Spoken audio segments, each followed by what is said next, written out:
klaseng breed ng mga kambing, ito yung perfect for milking, yung Saanen breed. Parang trained na trained sila, ha? Pagdating dito, alam na nila kung saan sila pupwesto. Ganito po, press po dito sa taas, lock, then... Parang madali lang, ha?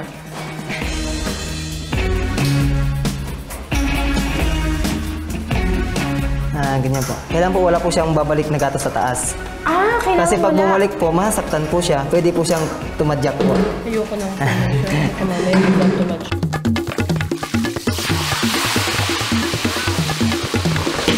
Diyos ko, Lord! Diyos ko! Layo!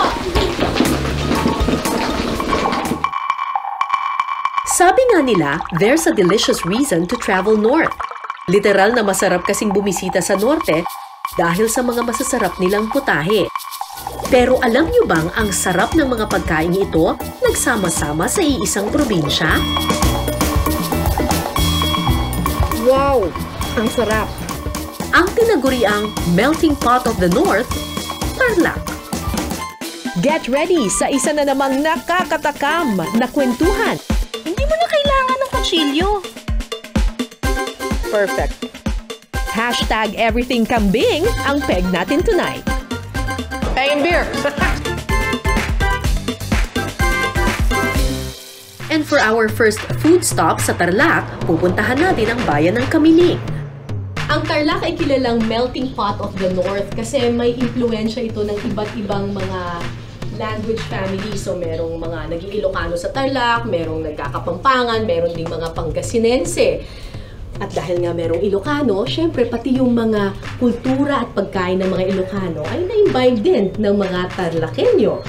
Ano ba ang pinakasikat na pagkain ng mga Ilocano? Di ba bagnet? Kumusta po? Ang iluluto po natin ay bagnet. Pero iba ata ang tawag ninyo dito. Chicharon lang. Chicharon. Chicharon kamiling.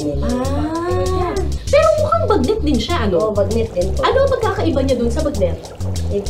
Parehas din, kaya lang, may asin sa amin. Yung mga iba, wala. Kami meron. Oo, kasi nung nagpunta ako nun sa Ilocos, yung original na bagnet na i-demonstrate nila sa akin ay walang anything, walang asin, walang paminta, talagang pinrito na lang. Asin lang naman po. Kayo, may asin. So, lang. para siyang chicharon. Para talagang chicharon.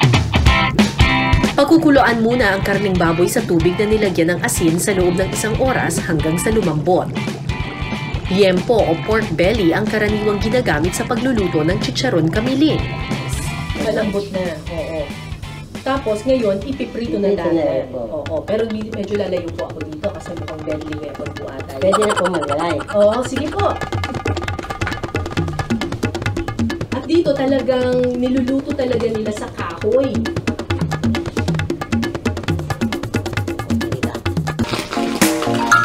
Naman itong trabaho yun.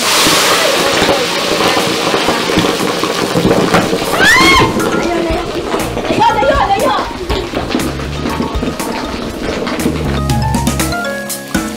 Gano'ng katagal po natin piprituhin ito? Sandali lang po, ma'am. Sandali lang. Salamat.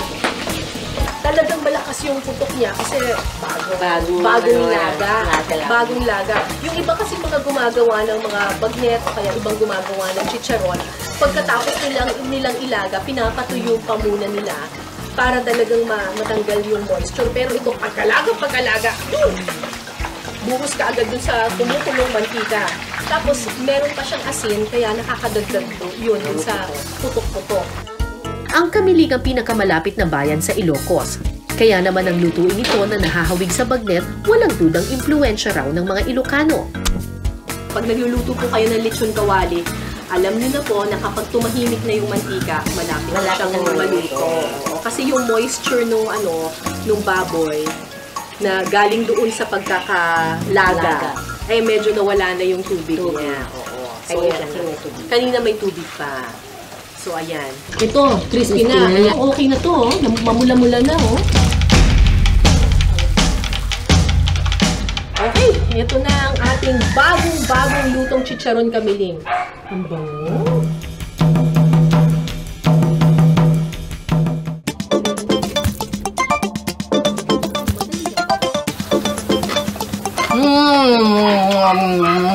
Yun ang perfect na crunchy.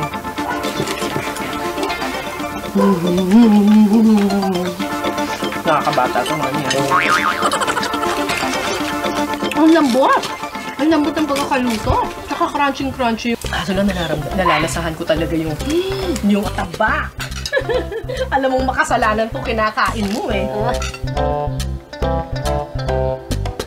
Talagang very natural lang yung flavor niya. Konting-konti lang yung asin. Talagang ang lasang-lasa mo yung baboy. Ang perfect daw para sa chicharon kamiling, lalagyan mo siya ng kamatis at saka ng alamang. Sarap. So, sa mga taga-Tarlac na Ilocano, maganta yun.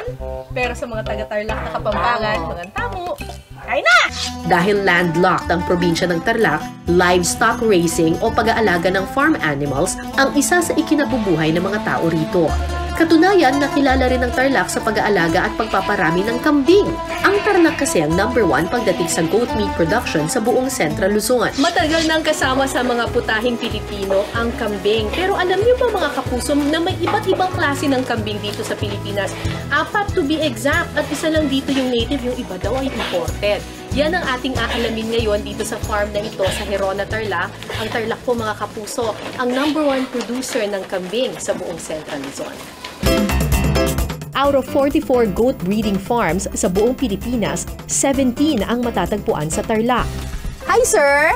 Hi. Kumusta po? Si Mr. Noel Soliman po ay taga Philippine Goat and Sheep Association. Tama ba?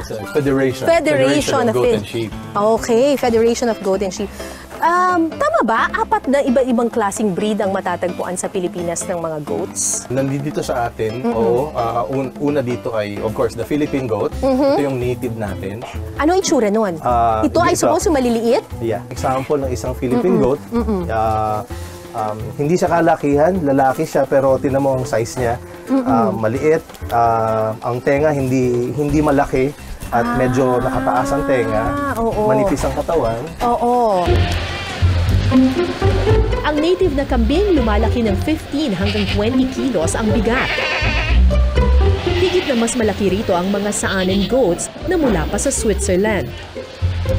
Karaniwang pinararami ito para sa milk production. Kung gagawin tayo dito, makikita mo dito, Okay. ito ang tinatawag nating Saanen. Puting-puti! This is the queen of the dairy goats. Bakit queen? Sila ang pinakamaraming Gatas. napoproduce na gatas. Oo. So, they have that reputation, the queen of the dairy goats. So, itong mga ganitong klaseng breed, you get it for the milk, not for the meat. Well, pwede rin sila sa meat, pero not so much. It's more of the milk. At wala talaga silang ibang kulay kundi puti lang? Yan ang typical na kulay nila, puti. Inaalagaan at pinararami naman ng Boer goat at Anglo-Nubian para sa kanilang karne. Karaniwang lumalaki ito ng hanggang 60 kilos ang bigat. Okay. So, ito yung mga yon. Ito sila. Wow, ang lalaki nila, no? Oo. Compare dun sa Philippine goat, ang lalaki nitong mga to. At yung ears nila hanggang dito, ang haba. Oo. Tsaka, dual purpose breed ito. Which means, pag dual purpose, pwede siyang meat, pwede siyang dairy. Anumang breed ng kambing, simple lang daw ang pag-aalaga. Kahit anong damo o halaman, kanilang kinakain, gaya na lang ng ipil-ipil, dayami at kakawati. Pero para hindi sila magsawa, mas makabubuti raw na salitan kada araw ang klase ng damo ipakakain. Sa probinsya ng Tarlac, specialty ang lechon kambing. Sa halagang 3,500 pesos, makabibili ka na ng buong lechon. Di hamak na mas mura sa lechon baka at lechon baboy. Pero mas mura man kumpara sa ibang lechon, hindi naman ito magpapahuli sa sarap at lasa. Sa lechonan na ito sa Tarlac City, si Henera ang eksperto sa pagluluto ng lechon kambing. Pagkatapos pong malinisan ng kambing at maalisan ng bituka, ayun po, ililitsyon na po natin siya. Para magkulay golden brown po, papayaran po natin siya ng soda. Mauna po sa ulo, yan, pababa. Yan, para pong iniilamusan mo lang. Tatali po natin yung panya para sigurado pong di po siya gumagalaw habang iniikot po. Para matanggal ang anggo o lansa ng kambing, papalamanan nila ito ng tanlad, bawang, dahon ng sibuyas, star anise, asin at paminta.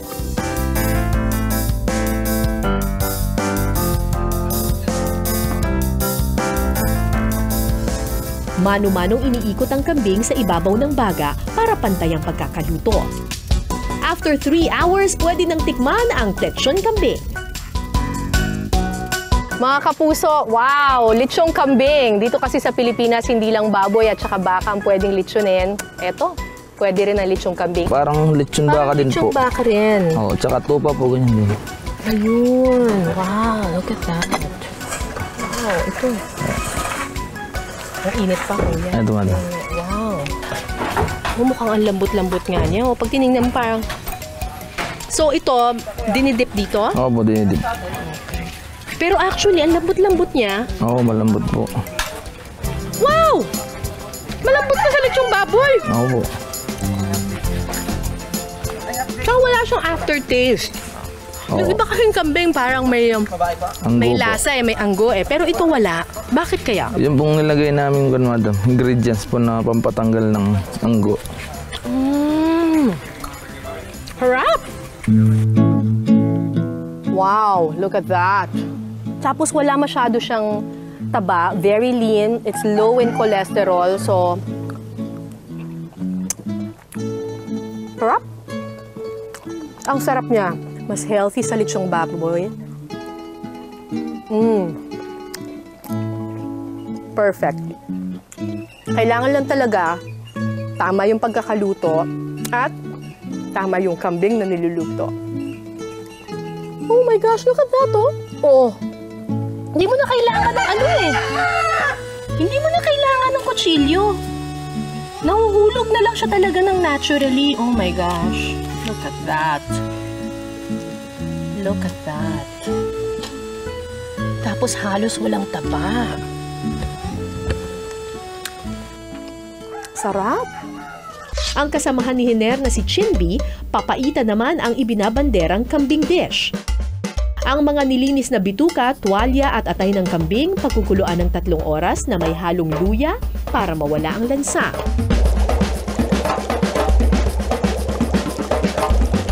Pag malambot na ang mga laman loob, hahanguin ito at hihiwain ng maliliit. Igigisa sa mantikilya ang sibuyas at bawang. Tapos po, ilagay na po natin yung laman loob ng kambing. Halo-haluin lang po natin sila hanggang sa magsama-sama na po yung sibuyas, bawang at saka po yung laman loob ng kambing. Lalagyan ng asin, paminta, luya at tubig. Pwede na po natin ilagay yung balat ng kalamansi. Ang balat po ng kalamansi, siya na po yung magbibigay ng pait dun sa papaitan po natin. Imbis po na dumi or apdo po ng kambing, balat na lang po ng kalamansi. Ang magiging diferensya naman po kasi nun, kapag po balat ng kalamansi, mas maputi yung sabaw kesa po doon sa apdo. Pag apdo po kasi medyo nagda-dark yung kulay niya. Dadagdagan din ito ng katas ng kalamansi at siling haba. At para mas lumabas ang pait sa balat ng kalamansi, pipigain ito habang kumukulo. Saka ilalagay ang siling labuyo. After 5 minutes, ready to serve na ang papaitang kambing.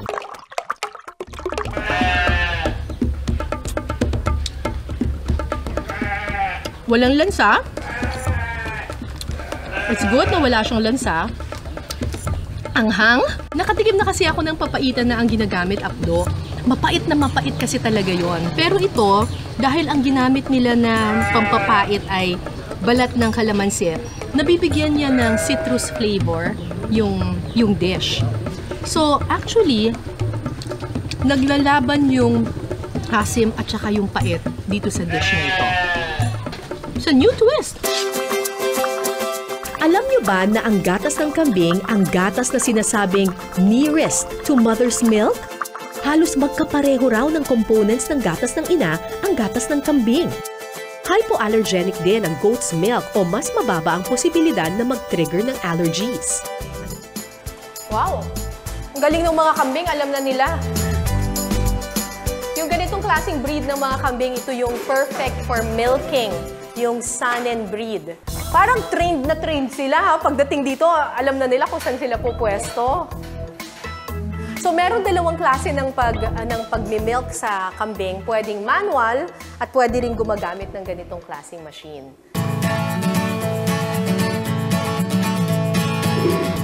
Saan sila nilalagay? Dito po. Yan.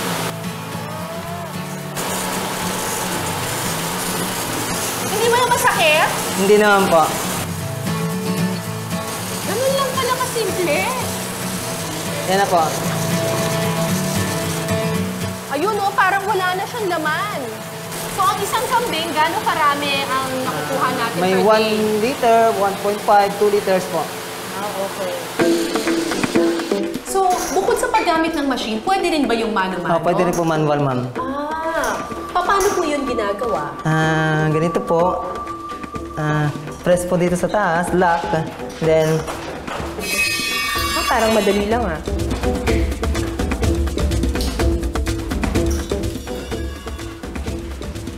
ganyan po. Kailangan po wala po siyang babalik na gato sa taas. Kailangan Kasi pag wala. bumalik po, masasaktan po siya. Pwede po siyang tumadyak po. Ayoko nang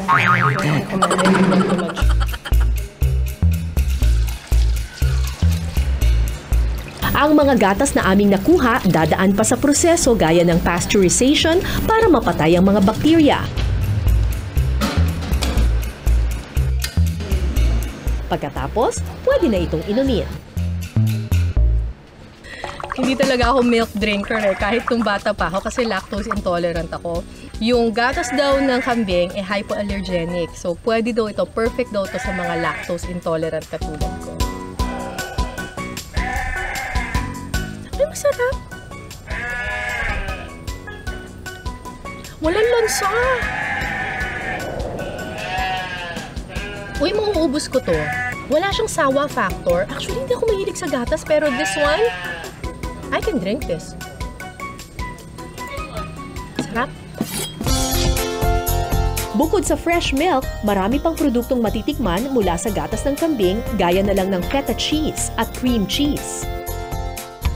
At kumpara doon sa cow's milk, ang gatas daw ng kambing ay hypoallergenic.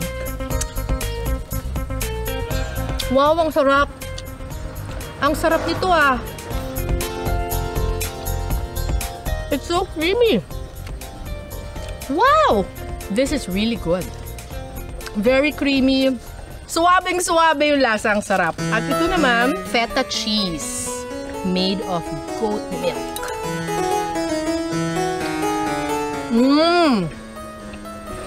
Ang sasal ng lasa. Ang sarap. Lasang-lasa mo yung olive oil. Lasang-lasa mo yung cheese. Wow! Ang galing Parehong masarap. Feta cheese or this cream cheese na gawa sa goat milk. I love it. Sarap. Sarap nito. Mapaparami ako ng pandesal dito Ang labot! Pagkatapos kong tikman ng iba't ibang tarlac dish, ako naman ang magluluto para sa inyo, gamit ang mga lokal nilang sangkap. So, nagpainit na ako ng mantika. Magigisa tayo ngayon ng bawang at saka ng sibuyas. Dahil nandito tayo sa Tarlac, ang gagamitin natin ay chicharong kamili. Kukuha lang ako ng mga representatives. Representatives talaga. Kukuha lang ako ng mga kaunti. Usually, yung mga medyo may crunchy na part kasi yun yung masarap na ipang toppings. Okay. Tapos, lalagyan na natin ng ating bagoong isda.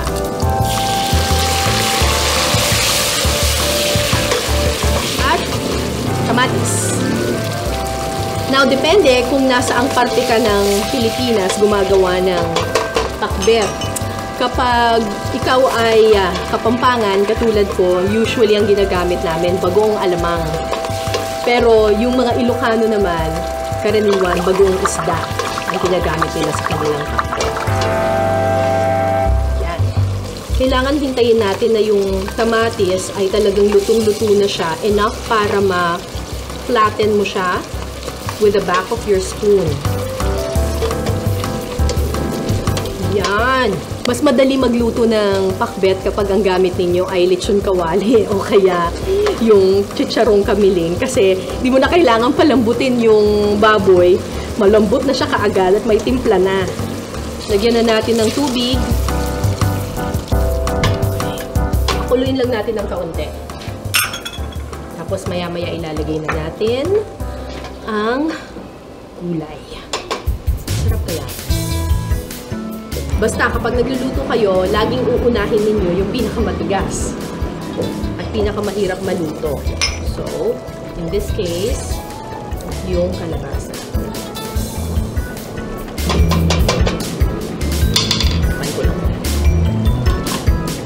Lagay natin yung sitaw. Matigas din kasi itong sitaw eh. Ang dami ng okra. Pwede bang hindi ko ilagay lahat? Sobrang dami.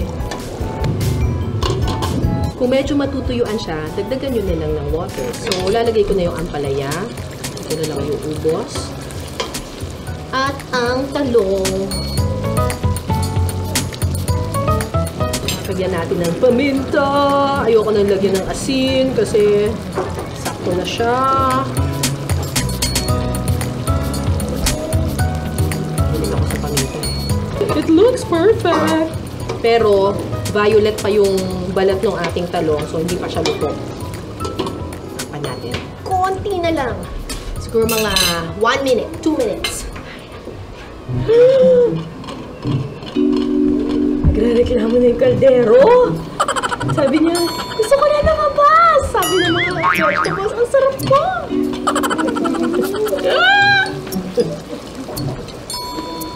Binubola ko lang yung sarili ko. Perfecto, perfecto.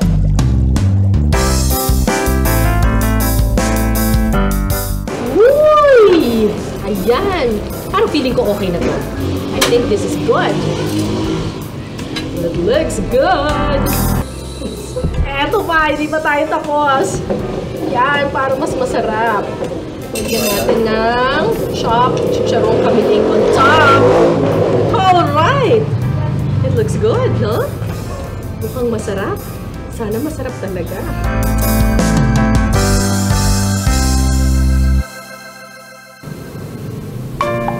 Ay, winner. Uy, ang sarap, promise. Talaga. Kulang ng kanin. Harap? Pwede na ako mag-asawa. Ay, may asawa niya pala ako. Uy, promise, ang sarap! Masyado ba akong considered? Sinabi ko masarap. Sarap! Ang panalo dito yung kamiling eh. Panalo dito yung chicharong kamiling. Siya talaga yung nagdala dun sa dish. Panalo siya.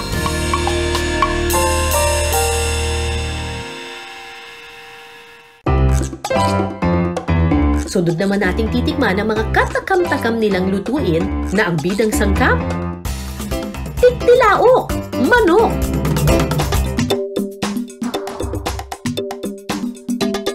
Ilalagay ang gata sa kawali. Sasamahan ito ng bawang, sibuyas, sili, asin at kaunting asukal. Tapos po, isunod po natin yung manok. Pakukuluan ng manok sa coconut mixture sa loob ng 1 oras. After 1 hour, luto na po yung lechon tinupig natin.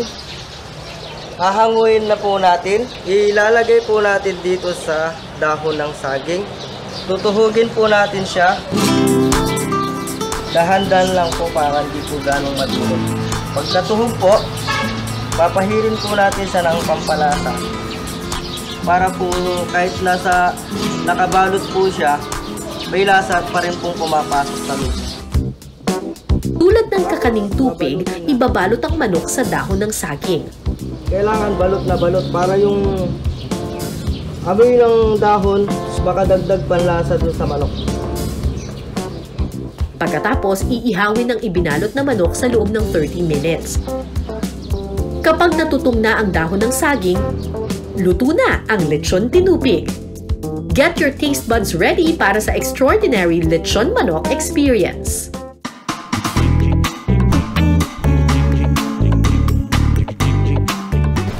Wow, kakaiba to Mukha nga talaga siyang tupig, pero manok ang laman. Nihaw na manok or lechon manok. Pero hindi ko alam kung ang magic ba ay nandoon sa pinakuluan siya sa gata or ang magic nandoon sa binalot siya sa dahon ng saging kaya yung moisture was locked inside. Pero sarap.